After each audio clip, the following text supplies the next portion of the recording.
Interesting enough. Madness Productions. I think you got your. I think I've seen you in here before. I think you have your. I think you have your.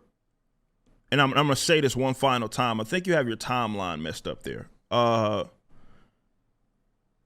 was no night letter. What happened was I gave my position and perspective to someone that I was cool with.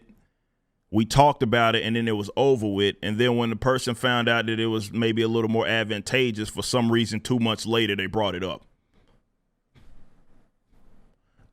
So I think the perspective that you should be looking at is, for one, why would someone do that in the first place? Taking 2 months after the fact to just finally say some weird shit, despite having my number one, and also having actually talked to me about that one given scenario. There's no need to lie about it. Let's be honest with what actually took place here. This was not a case of, hey, we didn't talk about it and then somebody felt some kind of way and they just wanted to let everybody know that's not what happened. No, we actually talked about it, and then for some reason it wasn't all good anymore. And then after 2 months, that person then brought it up. That's what happened. That was again, that's a little. Let's get our events right. If you feel some kind of way about that, that's fine. Your opinion is your opinion, but let's get our data correct. It's just look, I get it. Some people don't like directness, and I think maybe it's a cultural thing. I say this all the time, but when I have problems with people, especially if I have your number, my first instinct isn't to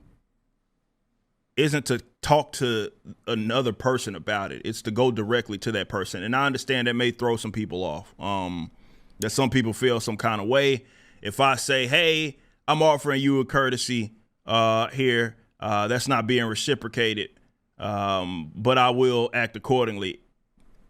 I don't personally think there's anything wrong with that, but if you think something's wrong with that, that's a cultural problem. I will say I would always prefer, if I'm doing something that is out of the ordinary, especially with people that I'm cool with, please call me. They know to do that though. They know, call me. Let's have a discussion and come to me directly. If the issue is you versus me, or as far as how you see something it is that I do, I would much rather and I would much prefer that you come directly to me. You come directly to me. It doesn't need to be everybody else's business. Especially if I'm the one in error, right? Especially if I'm the one in error, I'll be the first one to admit that I'm in error. Cool. Just come to me. My first instinct isn't to fucking, go to everybody else, or to be like, hey, this is normal, because it's not. I think that's where the cultural stuff plays on. I know some of y'all don't actually have friends, and y'all stab each other in the back and y'all do other shit. Like, fine. I'm just not wired that way, and that's a cultural problem, and I'm good on that. I'm fucking good on that. I'm good on accepting that not everybody feels the same way that I do about human interaction. I'm cool with that. I'm perfectly fine with that. But my only comment there, nobody's gonna throw you out. My only comment was in reference to the events. Right, that's it. Let's get them. You have your opinion, but let's at least get them straight.